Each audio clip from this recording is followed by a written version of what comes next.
company. So super fun to be in a room full of artists. I have not danced in about 20 years, except in my living room with my children. So full disclosure there. I want to start by thanking each of you for putting in an application and for being the cultural vibrancy of Austin and the reason everybody wants to be here. So I want a round of applause for you. Next, I want to thank our two board members that are here, Emmett Bellevaux over here with C3, also representing the Music Commission, and Carl Settles, our vice president of the board, representing the Arts Commission. So thank you to our two board members. We couldn't invite our full board because then this would have to be a public meeting and there wasn't enough room for them. And so we only invited these two. No, I'm just kidding. And actually, Sylnovia might be on the phone with us. Sylnovia from EDD, and we have Christine McGuire in the back from EDD. So I know many of you have thanked me for cultural arts funding. Don't thank me, thank Christine and Sylnovia. A big thank you to the City of Austin. The other way I want to introduce myself tonight is David and Ann's boss, because you guys know David and Ann. Nobody really knows me yet, so big thank you. I introduced myself several times and then I said, I'm working with Ann, and they're like, oh, okay, yeah, so now you know who I am. But a huge thank you. David Colligan is our COO and first employee of the organization. He was part-time with the city and part-time with the EDC, but started full-time in January. Ann is our first full-time employee that started in last September, and I am the newest employee starting February. So I'm going to hand it over to Ann. Did I thank everybody's city board members? Oh, Cultural Trust Advisory Board committee members. Raise your hand if you're with the Cultural Trust. David, John, Emmett, Carl. Tina's not here. I think she's at an FC game in LA, maybe. There's a large group, I think about 20 members.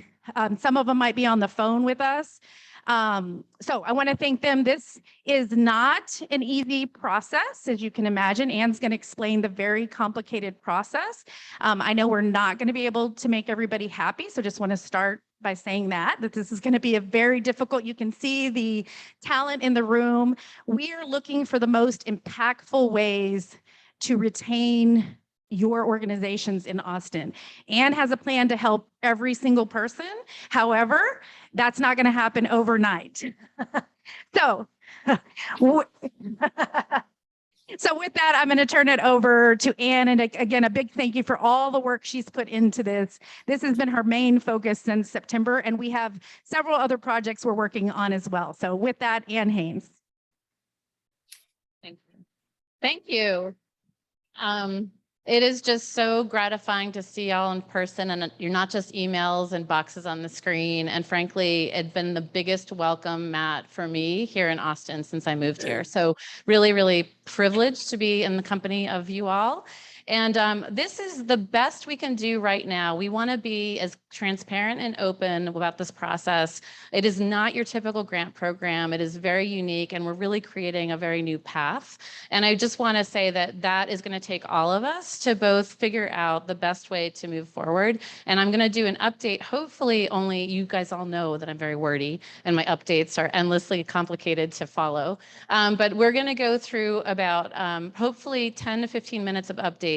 I probably am going to be able to answer most of the questions you all asked in the RSVP process, but certainly as time permits, we'll be able to do that. But most importantly, I really wanted to have everyone share about the amazing work that you're doing in the community. And that's really what I want to focus the majority of the time on. So we may cut questions off just to be able to do that, but certainly do our best as we go forward.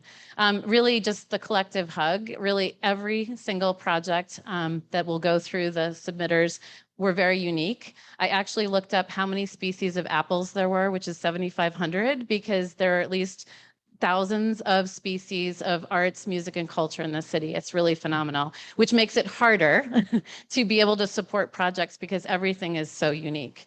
And we really are building a new type of infrastructure and working with our partners at the city, working with our stakeholders. And I do actually want to thank John from Austin Creative Alliance and other organizations and people here that are absolutely responsible for the funds that we hope to spend. This has been years and years of advocacy from all of you, and we would not be in this place without that. So I'm standing on shoulders. Yay, thank you. And we will have to keep advocating. So that's part of the conversation today. You create art, and you are making this city so not just livable, but extraordinary. You do not have time to be experts in real estate. You do not have time to be experts in capital construction. I'll have board members that have spent a lot of time and energy doing that. We're here to be your partner. We're here to help you on those types of aspects, and certainly privileged to do that. Just to make it clear, because I know there's been a lot of communication out in the universe, no investment decisions have been made at this point. The money is the money and the process is the process, and we will certainly update you more. Next, please. I've met with many of you all in countless office hours, presentations and videos. We still have a YouTube channel with all of these technical assistance sessions. I'm sure you have plenty of other things to do, but some of the most recent ones were actually quite exciting with some guests that we have from national organizations. And certainly they're still available for viewing. We've done our best to get the word out, but I think like everything in Austin, we probably missed a few people, and we probably did not get every organization to be knowledgeable about this program at the time we put it out there. But we're hoping there's multiple rounds and want to continue to figure out how the best way to reach people. Next, please. This is very simple. You all know this from the application process. We were really looking at two different types of facilities. And again, 7,500 species of apples, remember, so everything's in the gray zone in between. But really looking at obviously business and operating capacity, but most importantly, diversity, equity, and inclusion as a piece of not every organization's work, but especially organizations that represent communities that have not been at the sort of front round of funding opportunities. Next, please. I'm not going to go into this, but we really have one big pot of money with 3 independent funding sources. You all were not to be the experts of the funding sources. You were telling us what you need and how you operate. And that helps us both find the specific funding that we have, but also how do we leverage that with other tools? There may be projects that we can find a particular type of loan or other grant to be able to support the project and not even have to use this funding. Our eyes are looking at the breadth of tools that we might have to be able to assist you. That said, the $16.9 million for this initial investments will go fast and it will be competitive. Next, please. This is a multi-step process. We are currently, having received all the applications, in the review period. We have an evaluation committee, which is a subset of our Cultural Trust Advisory Committee.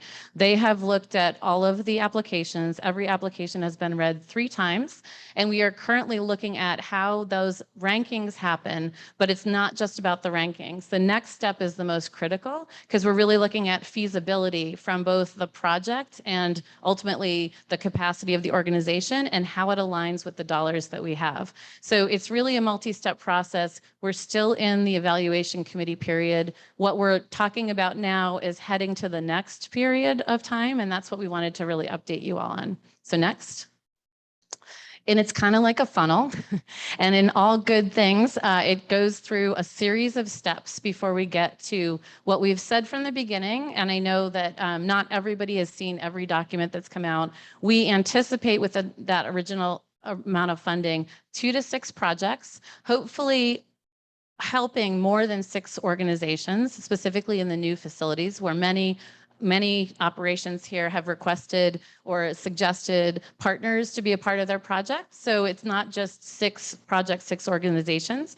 But as we look at the applications and as we're looking at the feasibility, that number may change. We're going to try and stretch the dollars that we have as far as possible, but we want to make meaningful investments to make projects happen. We don't want to just give some money and then it just doesn't happen for like 10 years. So the goal here is to have some demonstration projects that demonstrate the type of organizations and ways of preserving arts, music, and culture and affordability and protecting what we have in the city.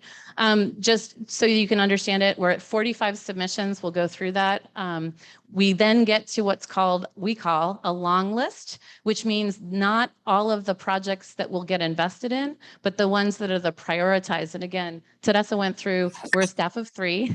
We have able-bodied folks in our committee, but also our board to help us facilitate the feasibility, but certainly ultimately making sure that we know what the prioritized projects are and then go through further due diligence to get to a short list. We do, I think the next slide. Yes. So we hope our goal is to release the long list in June. So that's next month. And really that, again, is not an absolute on projects that will get invested in, but it is the ones that seem likeliest to be able to be invested in, and certainly ones that respect a portfolio of projects that ultimately reach to as many corners as we can, both different types of art, geography, as well as obviously diversity, equity, and inclusion to kind of really represent the breadth of the community. Our other goal, and I'll say goal because we'll try and be as transparent as possible about this process, but so much is wrapped into feasibility that we hope to get to the short list of demonstratable projects to be able to announce that June to September. Dollars will not be associated with the long list. Dollars may be affiliated with the short list because by then we're trying to figure out how much the dollars can accommodate which projects. As I said, each project is different, and realistically, each project may be on a slightly different path, but we want to be able to represent the portfolio of investments because that really makes a difference for us. Not every project is going to solve everything we're trying to do in this program. So again, these are our goals. We're saying them because we want to be held accountable. We mostly are going to be transparent and keep you guys updated into that process, but we have to balance, and I think this is on somewhere, this is real estate investments. And so there's only so much we can release on information when we're truly in the midst of doing due diligence. And again, it's not as simple as being able to announce as much as we probably want to as we go. Next one. So the 45 submissions, really 0 startups, new organizations, new activities to organizations that have been in business for 57 years. So real breadth there. There are right now 7 additional pipeline only, and we've left that application only for other organizations to let us know about their needs until May 31st. They will not be part of the initial set of investments, but we certainly help to report back about the breadth of needs in the community. It's really important to us that there's diverse representation from those submissions in multiple ways. Each organization, the communities it represents, but also the diversity of different arts. I was really thrilled that it wasn't all music or all dance, but we have a mix of what makes up Austin. And in fact, I've described this to our board. These pie shapes are a little bit awkward because almost every organization does a variety of arts and they accommodate that. So think of this as a more swirly psychedelic wheel, but at least in the sense that we have diversity of arts represented. Important. Next slide. And someone has to keep me honest on time so I don't drone on. This is the list. This is a world premiere. Nobody knows this information except you all right now. And ultimately everyone on Zoom, but really a phenomenal group of organizations. I think we have about 60% here in the room, if not a little bit more. A real variety of for-profit, not-for-profit, and actually I think we have every single district represented, not just either where they are currently or where the organization wants to be. Certainly each group may have a variety of zip codes that they operate with, but this just gave us a sense that we're really got a real breadth of organizations. The data that you provided, although some of it needs to be confirmed, because even though I thought it was a simple question, especially the secret question of the utilization of space that everybody answered differently. So I'm still crunching the data. That's my fault because I asked a question incorrectly. And if anyone noticed, there were 8 days a week, which I tend to believe in. Um, but ultimately, the variety of rents that you all pay, the types of real estate and capital project challenges that you face is what provides us some intelligence on everybody's version of affordability is going to be different, but certainly where people are sitting within that range. Too many people are paying too much money for rent, but at the same time, that might be because of location, circumstance, et cetera. But certainly something we're keeping an eye on, because as we look at the future projects, how do we assure affordability in the operating agreements, in the cost structures, the deal structures, and what real estate requirements are? So again, the end of the day, this is about affordability of space, and that's something that we're trying every trick in the book to get there. Then go to the next one. As I said, there's quite a few tracks, mostly because of different funding sources will require different steps of the process. So that just is not something for you all to worry about, but it is something that will be different sets of approvals that might be required, steps of negotiation, trying to understand how money might flow into a project. That's really part of the feasibility. We have a number of new ventures. We kept this open to new ventures as well as others, but the number of organizations that have been displaced, multiply times displaced, as well as relocated or still without space is something that we're absolutely paying attention to. And again, there's about 250,000 square foot of existing space within the current submissions in terms of what people are operating, but the needs are about 500,000 square feet. And, you know, that could represent, if it was all new space, you know, over $150 million worth of need, right? And so again, we're at 16.9 million, and that's a really unfair characterization about how much money we need because each project is different. And also, people are paying about $3 million a year in total for rent and property taxes. It's a lot of money. So this is the intelligence that we're gleaning from these applications because I believe in data-driven processes and want to make sure that we're advocating for the things that we need. Next.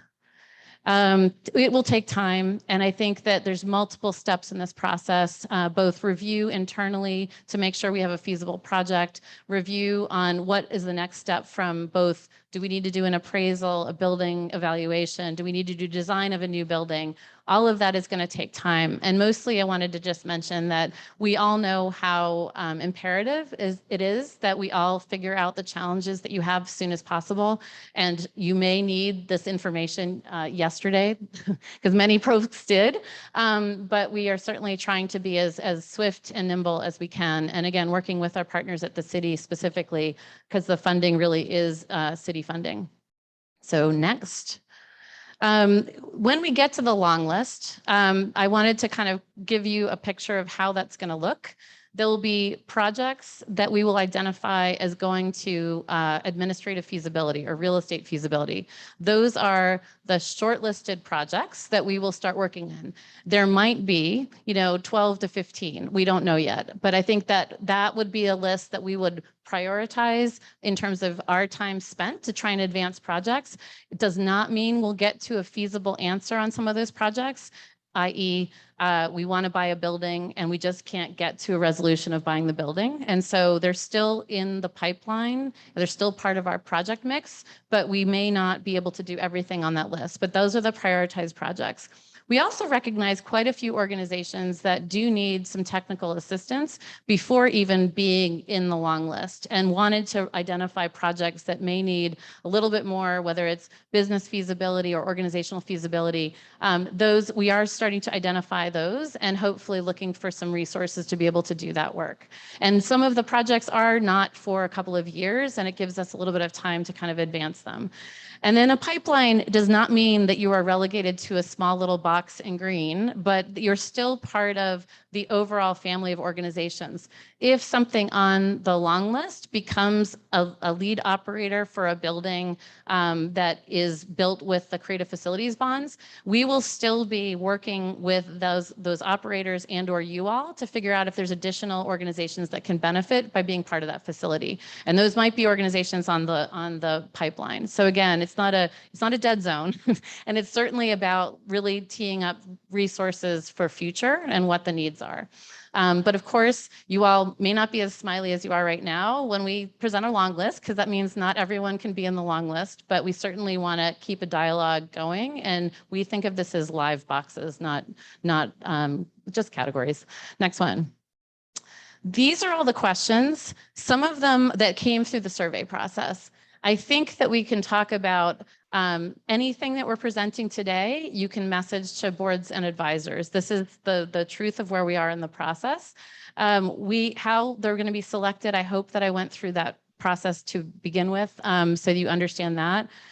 We would like to identify what the feasibility and technical assistance needs are, whether or not you're in that yellow box in the middle or not. We just really want to make sure that we can start to line up support. If the landlord is not interested in selling, every single project, I've got a plan A, B, and C in my head, and we'll certainly look for alternatives to be able to support the organizations. And in fact, it may be very difficult. We all hope for securing real estate, but this is not an easy market to do that in. And then rent, cost structure, and lease and trust. All of those will be project specific, and they'll be something that we'll do during feasibility. So I can't answer those yet. The goal being trying to make sure that there's a predictable, affordable rent structure for the organizations over a long term. There are definitely some, because of the source of the funds, different requirements that we'll have to appeal to and make sure that we've covered that. Organizations considered for the cultural trust, I think I answered that. And if we had a space in mind, I'm trying to come up with a form, one additional form that I will be putting out to the groups that's confirmation of a couple of details just to make sure I have the data right, the background data. And that would be a mechanism by which you can share additional information with your application, and it will sit in the application. So we welcome more updates as we go. Next. This is really the last slide. We're getting to you all. I hope I'm not taking too much time, but this is not a grant program. It's a real estate investment program. It is going to take some time and patience. And as you know, when you email me at 11, I generally email back. Sometimes I miss one, but we'll keep a dialogue going and sharing as much as we can as we go. Data collection and clarification, as I said that, we just really want to make sure our background data is correct. And since everybody might have answered something a little differently, it's hard to sometimes get that aggregate data. A goal to report back in June, and that will be when we release, we hope, a long list. And then feedback we're not doing tonight because I want to save room for all the presentations, but it is important to us to hear from you all about this process. And if I send you yet another survey, it's just about trying to gather some data and understanding, because I would have changed a few things about this RFP process if I'd known what I know now. But again, this is a work in progress, and we're certainly trying to innovate as we go. I think that's it. Now we get to go through the submitters. Okay, so what time are we now? Yeah. Okay. Sorry, was that loud to the Zoom? Sitting in the right. Yeah. So the reason why I did that sound was because I want to get through everyone. We did it as a minute each, not to torture you all again, but mostly to make sure that we get through everybody. We're going to do a timer. Yeah. So there's a cutoff. If we have time at the end, we're happy to share. I know we have some people that need to leave early, so I want to get through our 30, I think it's about 30 people.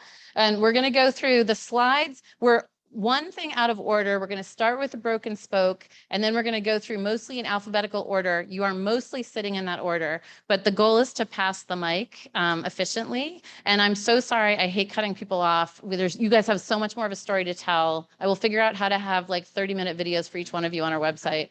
But so I'm going to pass it and introduce yourself first and your organization. Okay. Thank you, Jenny. Hi, I'm Jenny White Peacock, and my mom is the owner of the Broken Spoke. And of course, my dad was James White, who just recently passed away. So we are here to talk about the Broken Spoke. So I had a longer speech, but I'll try to, wean it down. But we're the Broken Spoke, the last of the true Texas dance halls, and damn sure proud of it. We ain't fancy, but we darn sure are a country. And with your help, that's the way we're going to keep it. So we would just like to brag a little bit about how the fact the Broken Spoke is always, number one or in the top 5 of places to visit when you go to Austin, Texas. A lot of times we're ahead of the Capitol or Zilker Park or any of those places. My dad used to joke around and say we're ahead of the Capitol because you can't drink beer there. So we have a lot of times we do lots of bachelorette parties. We're number one on one of the wedding sites. One year we just had all these bachelorette parties. We couldn't figure out why because we were in the knot. Really, for a minute. Oh, gosh. Anyway. Okay. All right. Where's Dan? Thinking. That's okay. Thanks. Hi, this is Pramod Patil. I am a president of ACGA, Asian Creatives of Greater Austin, representing the Asian American and Pacific Islander community. At this point of time, we make around 8% of the Austin population, and unfortunately in the commercial music landscape, the percentage of the AAPI artist is below 1%. It's kind of a really, we're not there. Definitely with the part of this organization, our mission is to elevate, advocate, and provide opportunities for the AAPI community. And we want to do it through education and creating resources.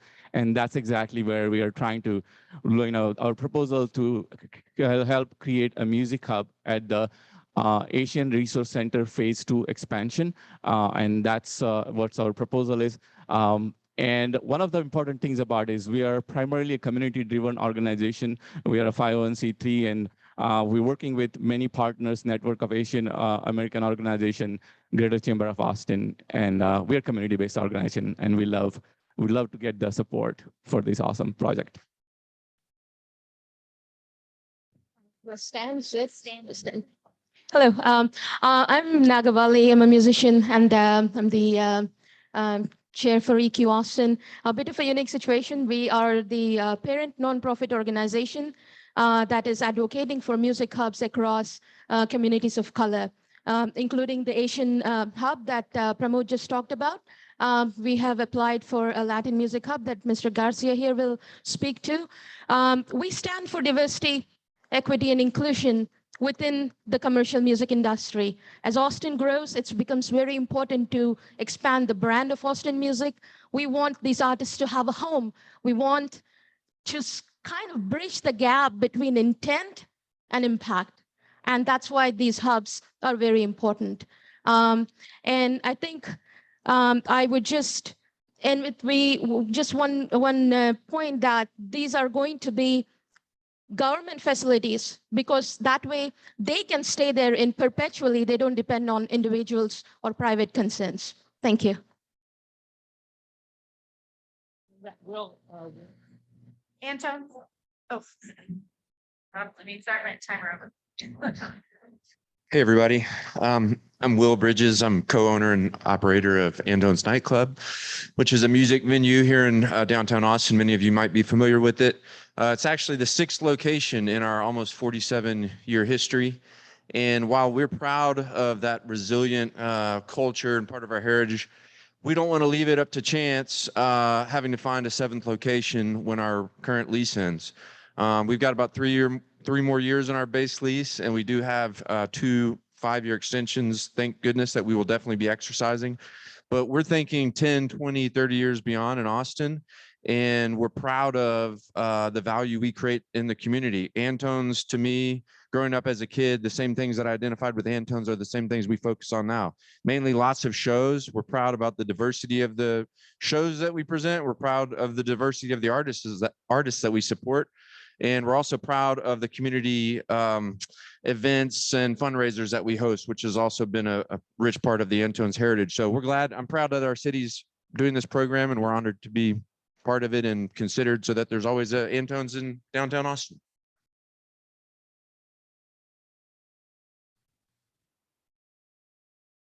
Hello, everybody. I'm Josh. I'm running Artist.co now. We used to be known as Pump Project. We started 2005. We had a giant warehouse, 15,000 square feet, 32 studios, 50 artists, and we got kicked out in 2018.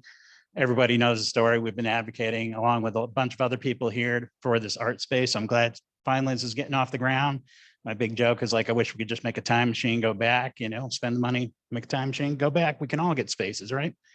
But yeah, I'm very much hopeful that as the program progresses, we can all hopefully get some more space here. And right now we're planted up at the Arboretum Mall, where we have 9 studios, a much smaller footprint, 3,000 square feet. We have at least a year left on our lease, but we're just kind of trying to figure out what's next. And as everybody knows, it just takes way too much energy to be thinking about this stuff all the time. So very much looking forward to what we can get going. I think that's it. Must have an intern. Yeah.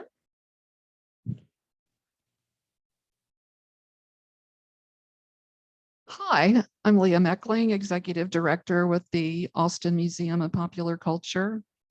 We were founded in 2003, and our mission is to collect, preserve, and exhibit Austin music-related art and ephemera, and create exhibits with that so that we can educate the public about Austin's unique culture. Since 2003, we've produced over 150 in-person exhibits, and we were in a new great space, really enjoying it. And then March 2020 happened, and so we're in storage and working virtually. The Austin Public Library's been very generous, letting us have an exhibit there. We are looking forward to getting physical space and re-engaging with our public, but in the meantime, we're, you can see us around town and online. Thanks.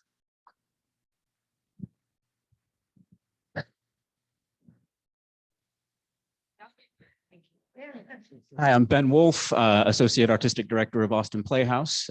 We are a professional theater organization that's been in existence for 22 years here in Austin, longer in our various other iterations. What you see in front of you here is our artist rendering of our proposed 25,000 square foot art center, which would contain 2 performance spaces, support facilities, including rehearsal and studio spaces, covered rooftop deck, a covered outdoor courtyard. We purchased a plot of land, nearly 3 acres on the 183 eastbound frontage road near Cameron Road. We are currently fully permitted and shovel ready. We are trying to close that funding gap because we started our capital campaign in March 2020 when everything shut down. We intend to make I believe 25% of our calendar dates for our main stage and 75% for our small stage available to other organizations for rent.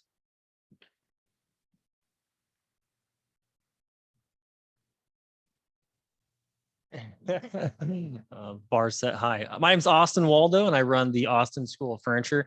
We are a furniture school. We are teaching everybody from all different backgrounds and skill levels how to make furniture and as well as design their own furniture. So we teach beginners to advanced classes from all over the world. We've recently had international students and international teachers come in. We'll do classes from a 1-hour evening class to, as I speak, there is a intensive program going on where students are at the school for 3 months, pretty much every day, all day, where they are learning how to become a furniture maker and go on to the next step as an apprentice or even start their own company.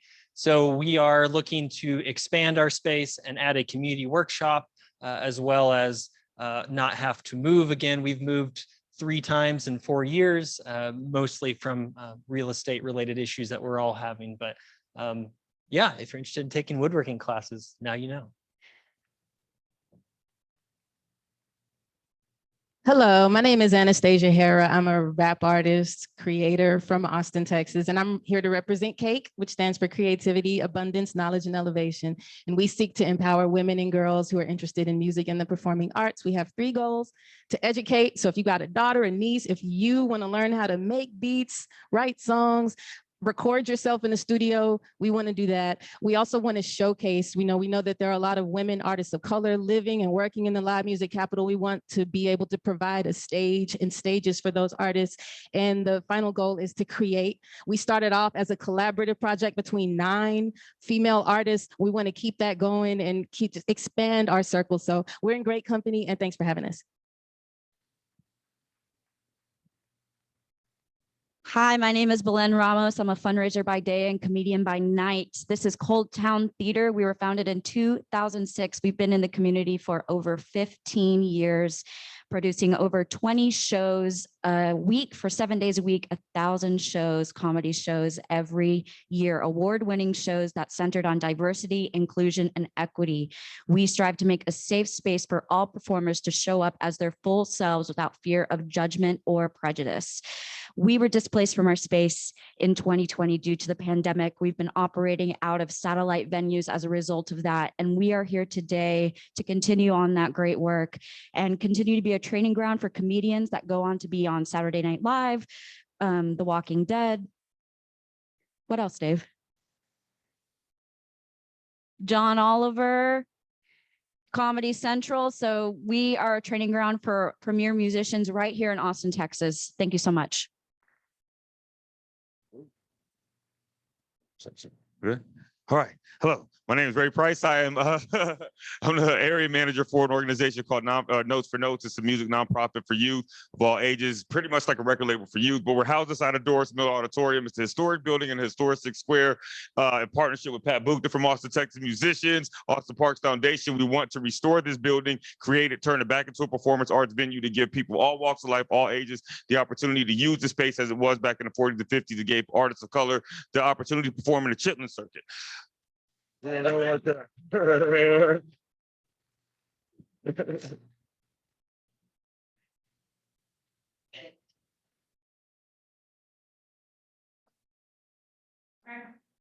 Hi, everyone. My name is Monica Maldonado. I'm the founder of Mas Cultura.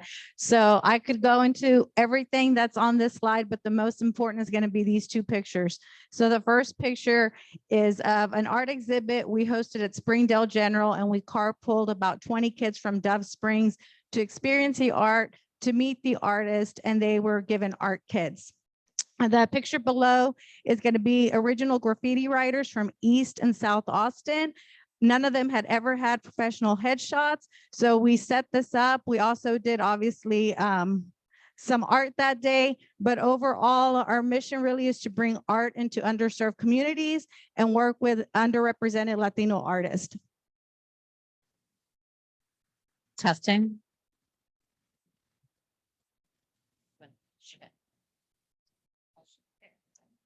Well, I'm Jamie Barr. I'm the executive director of Girls Rock Austin, dedicated to empowering girls, trans, and gender nonconforming youth since 2007 through mentorship, music education, and self-care. What does that mean?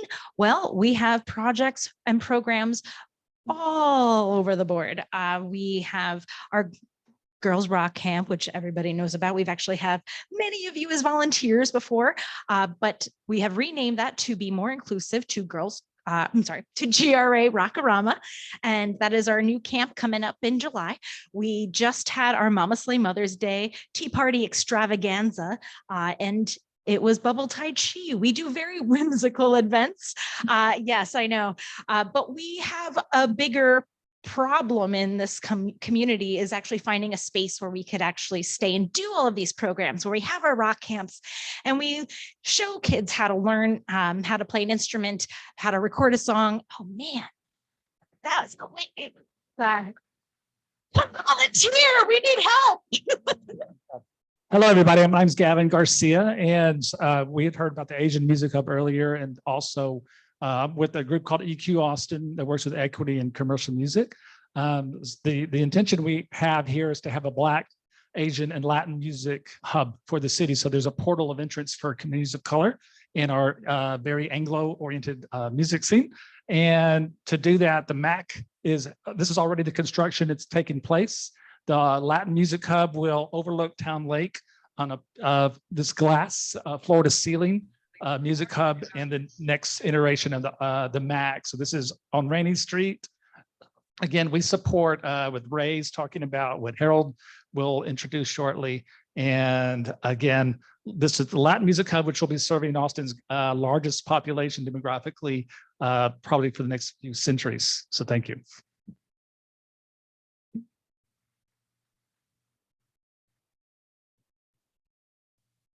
Is it working? Oh, hi, I'm Debbie Kaiser, CEO and founder of Imagine Art. 26 years in Austin. We are a nonprofit serving distinctly artists with disabilities and doing job readiness and a lot of professional development for microbusiness exhibition. We opened our doors to non-disabled artists in 2016. We've been specializing in free public art space, offering free public or free materials and equipment and having multiple studios. We've been displaced twice since March 2020. And we, at the same time, fortunately, began partnering with the City of Austin Neighborhood Housing and began developing a project that has been 6 years in the making. We are breaking ground this winter on that project. And so we're pretty excited partnering with Austin Housing Finance, who's the landowner, and we're establishing 60+ units of affordable housing for artists that have been displaced from the East Austin studio, and it will be serving artists with and without disabilities and anchored by 8,500 square feet of creative space.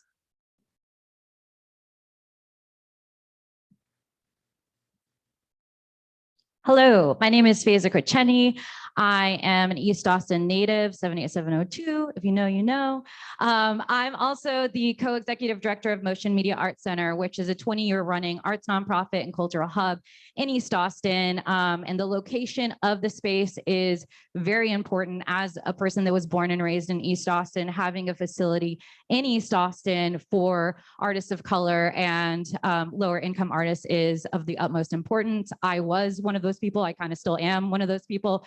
I'm also a musician and filmmaker, and our space is artist controlled. So it's run by artists that are current in the community. So you kind of can see a timeline here of our evolution. We currently operate a 12,000 square foot facility, which is MMAC, and we host events. We have year-round classes and so forth. So yeah, that's a little bit about us. A lot of people in here need space. We have space. We are functioning right now. So if you're looking for a place to present work, hit me up. Okay. Hello, I'm Madge Darlington, a founder and co-producing artistic director of Rudemex Theater Collective. For 18 years, Rudemex ran the Off Center, the most affordable arts venue in Austin. We were a community hub with performance, rehearsal spaces, offices, art studios, a scene shop, scenic lending library. Our 10,000 square foot space was shuttered in 2017, and the building was eventually scraped off the earth to make a traffic circle. Since then, we've been pursuing our vision of the Off Center 2.0, a place where we can partner with experimental, innovative art groups that represent historically underrepresented artists.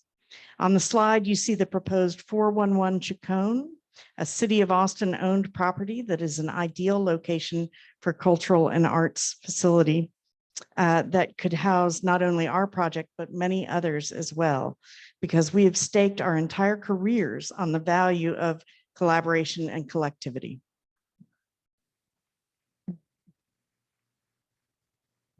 Hi, everyone. I'm Dante Clemens, co-founder and partner of Origin Studio House. It's a forthcoming community space that'll be located in East Austin, designed to meet the needs of young Black professionals and creatives in Austin.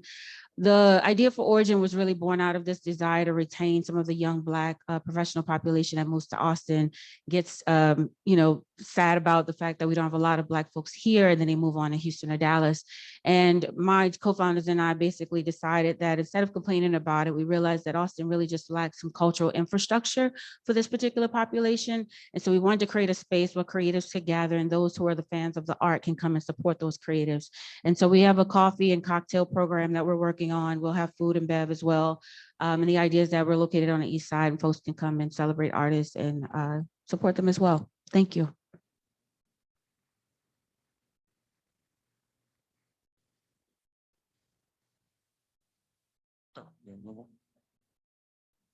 Which one though? Jerry Springer? Hi, I'm Brett Orson, and I founded Spaceflight Records. We are the first 501c3 record label that practices, I've got some impact here I'm going to read off to you. I just got this together because most people wonder what that is. We help musicians. We've helped over 200 musicians in the last 3 years, release hundreds of musical compositions, and the artist receiving 100% of the proceeds. We've successfully executed over 100 music PR campaigns, and we've been written up in Rolling Stone, Billboard, NPR, Afropunk, so on. We've done 75 live events, and we've maintained fair pay for all artists at all performances. We've worked with other charities like Free Lunch, Front Steps, Austin Music Foundation, Ham, Sims, Carry for Kids, Girls Rock Austin. We've provided over $50,000 in legal services to our artists, and we've worked with many other companies around here, and we look forward to working with you guys. We started Sync Licensing about a year ago, and we've raised over $75,000 once again, all going to the artist.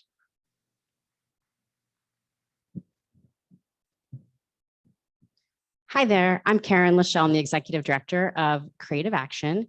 And if you're not familiar with us, we are an arts education organization, and our mission is to inspire creativity, unlock potential, and transform lives. We've been around since 1997. We employ more than 150 artists each year. We reach more than 20,000 students of all ages in our community. We're a national leader in the community arts field, one of the largest in the country, actually. And we've had space. We had a place over in Chestnut. We were displaced due to development. We're currently renting a space in Springdale General, where we have a 10,000 square foot community arts center. And we're now looking out to the future to where we can go and not be renting. So our vision is to create a center for community arts education that will house Creative Action as well as 5 to 8 other organizations, so that together we can share the facility, that would have classrooms, rehearsal, performance space, share administrative spaces, and really share those the costs of being in a space together. We have a location. We'll be in a partnership with the middle school as well. And that's it. Thanks.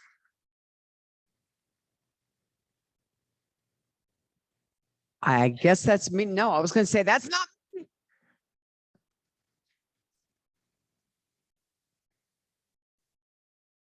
Oh, so sorry. And I didn't have a slide. I think PowerPoint, I think a bunch of stuff and not one. So I apologize for that. My name is Acia Gray. I'm co-founder of Tapestry Dance Company. We've been around for 32 years, since 1989. We've been displaced due to development 6 times. Our mission is weaving dance into life, and that is through all forms of dance, music, and theater. Rhythm is life, and life is rhythm. One of our specialties for the last 15 years has been rhythm jazz tap dance, and it is a Black American art form, of which I have been blessed to work with some of the best in the business, including the Fayard Nicholas, Charlie Atkins, Arthur Duncan, and many others. They are my heart and my soul. And in my heart, I just want to see it continue. Many of our dancers are leaders in the jazz tap community around the world. They're hired from around the world. I just had to lay them off due to COVID, which is sad, but we want communication, history, listening, and a home is our goal, a true tree of life.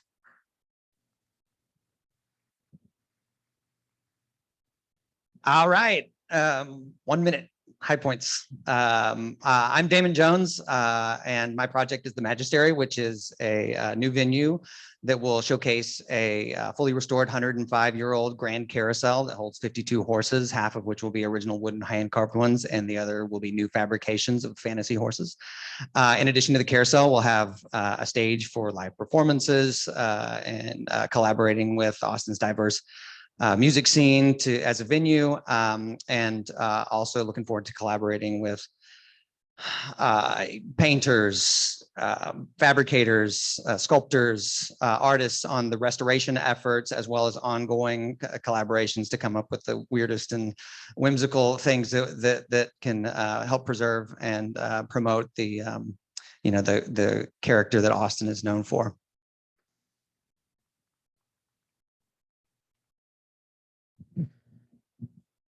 Yeah, so I think I have a slide up. Okay, so like I'm Carol Davila, the director of the Austin City Ballet, and like Tapestry, we have been displaced 7 times in the last 10 years or so. So we are currently without a studio. We've been renting from other local businesses. We're up in North Austin. Our theme is by children for children. And one of the things we've been working for we were displaced most recently in July of 2020, like most people. So we spent those next year and a half raising money to be ready when the theaters opened again. So we finally got to do a Nutcracker in this last 2021.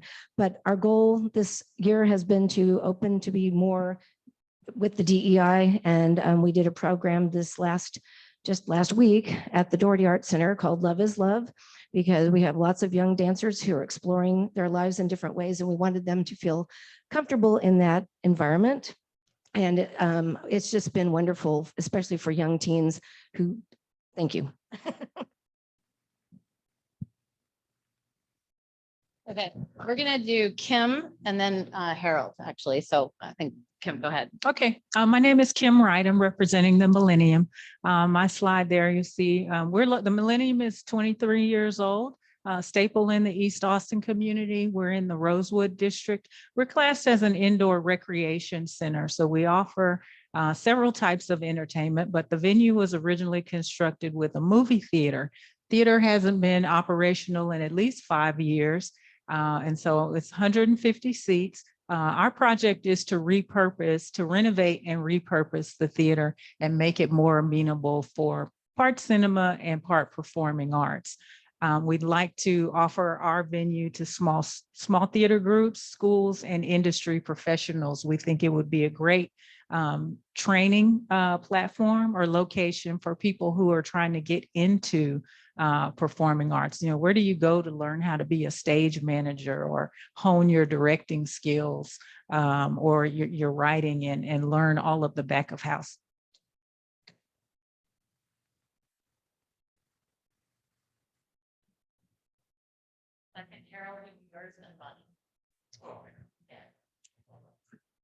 Hi, I'm Harold McMillan, cultural arts producer here in Austin since the mid-'80s under a number of different hats. Today, I'm here representing the East Austin Creative Coalition. We started out about 4 years ago as an ad hoc work group, think tank. We specifically came together because we were a group of Black art and culture organization heads who were not happy with the city of Austin and its neglect of Central East Austin and their inactivity and nothingness for the Cultural Heritage District that I wrote up in the early 2000s and council approved in 2007. We got very active. We are very, very interested in this group and building a cultural district, building a cultural heritage district with an anchor mixed use facility in the middle of it.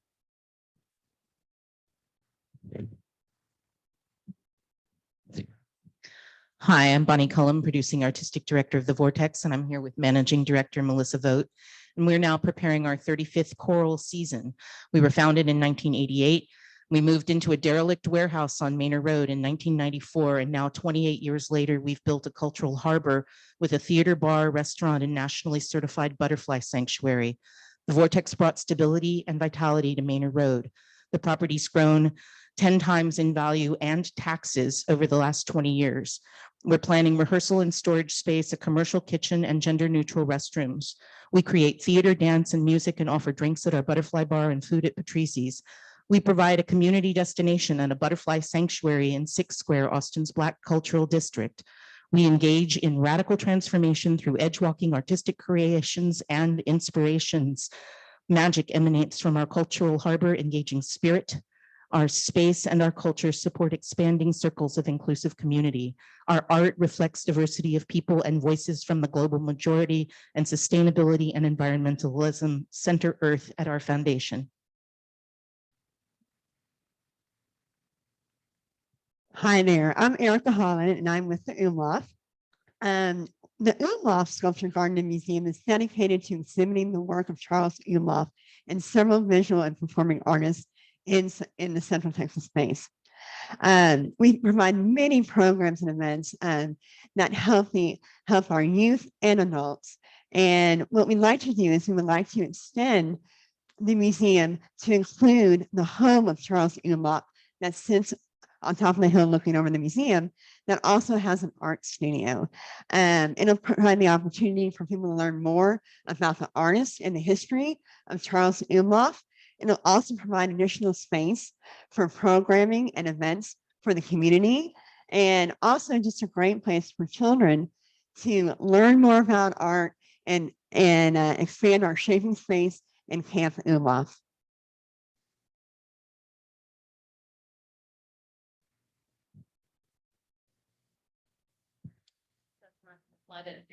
Okay, all right.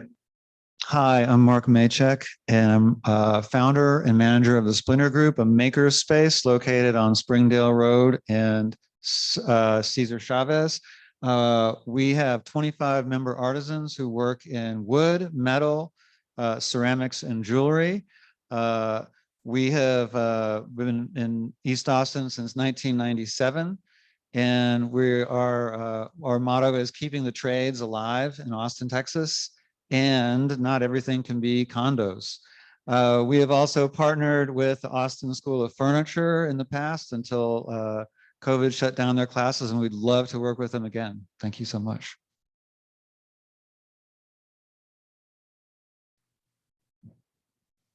And I believe that's all the organizations. We have one that is not here tonight, but wanted to share this video. Not sure if the sound will work, though.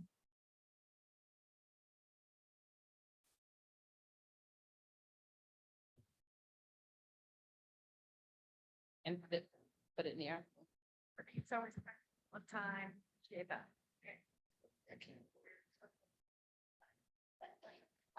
This is the challenge. This may not work. Venus Silversmith proposes a 12 to 15,000 square foot brick and mortar artisan mercado. The new tourist destination will celebrate Mexican and Latino culture and sell Latinx art and arts and crafts. Local artists will be able to create and vend their artwork in affordable stores from 50 to 75% below market value. Likewise, community theater, music, and dance groups will have a place to perform. The Mercado will have 30 shops, 5 mini restaurants with a food court, a multi-purpose room for workshops and performances, and an outdoor plaza for multicultural celebration. This project will be self-sustaining with 3 streams of revenue, including store rentals, event and plaza rentals, and a tenant membership fee. Likewise, the stores will generate sales tax for the city, county, and the state. I think that's it. So thank you all. Quite a few groups who are not here today are on the Zoom, and unfortunately they can't represent their projects because we couldn't technologically figure out how to do it this evening. I really enjoy hearing about all of your projects. I've read all the applications, but it's still awesome to see you and hear you talk about what you're doing. So thank you very much. We hope to find other ways of doing this in the future as well. In the meantime, I think we have at least a few minutes prior to saying the super thank you. And we went right past questions. So if anyone has any questions, I think we can answer those. And you probably have to be on a microphone to answer. Hi, I just was wondering if there was a list of city properties for the, venues that are open that we could see. No, we're definitely working with our partners at the city to try and identify the potential locations for at least the early investments, but also to continually talk with them. But we do not have a list yet. Yeah, sorry. So in realizing that we're not all going to be in the long list, I would like to be connected with anybody else who might be interested in collaborating in this space, because no space is not good, but having a space with a bunch of people is great. So we are up for that. So let me know.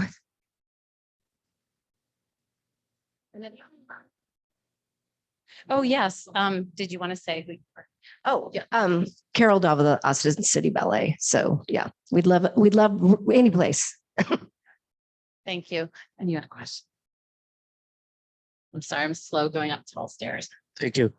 My name is Sheila Liao. I'm from the Asian Creates for Greater Austin. I'm one of the kind of let everybody know AARC Resource Center Phase 2 doing the Performing Arts Center at the Cameron Road 8401. We have architects hired already in the process. It designed with a big performing arts center with 350 seats and can go expand to be 500 seats. And also a black box for performing, recording, rehearsal, so education. So, and also the Phase 1 already got the ballroom already. So it will be a hub for all the artists and for the cultural events over there. It has been like that for years since it opened 2013.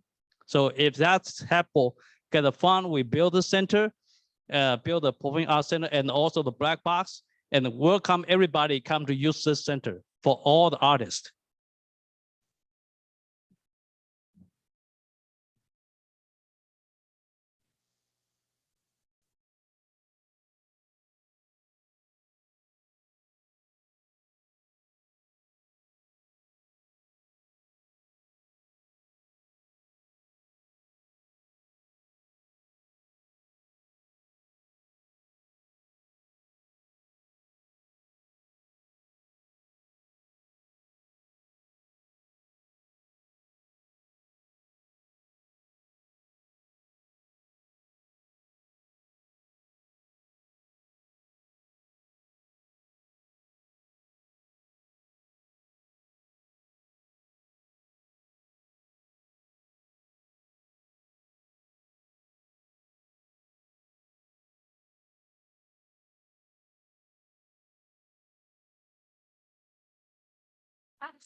Can't get up. I'm sorry. Yes, we are recording this. We will put this on the website. The information will be available. David said there's a question in Zoom.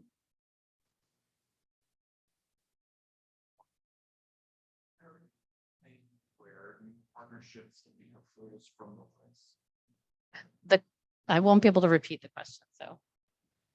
Have most applications already identified potential partners, or will there be a phase where new partnerships can be proposed from the list? Many applicants have proposed partnerships, but I've actually received updates on partnerships through the process. And I think everyone, not everyone, but many projects have said they're open to additional partnerships. And we do hope to figure out what that phase might be, most likely around the time that we do the long list. So don't go anywhere for the summer. No, just kidding. So yes, there will be other phases. And again, our best way of reaching you all is pretty much, I've gotten better responses through email as opposed through the submittal platform. But please make sure to make sure your notifications on Submittable are open. So for formal announcements, we'll probably go through there. I will endeavor to continue to get emails out to you all without spamming you for updates, but our website is pretty often updated and it's wordy, but it has the information on there. And I just really wanted to thank you all. I don't know where Teresa went and formally I wanted to also make sure David had a chance to say anything to the group who's been our longstanding and really we're here. We probably will be leaving. And so obviously we'll be here to sort of answer any additional questions and certainly to clean up. But thank you so much for making the extra effort to be in person. I hope this isn't a super spreader. Be careful, take care. Take care. And we really appreciate your time tonight. Thank you very much.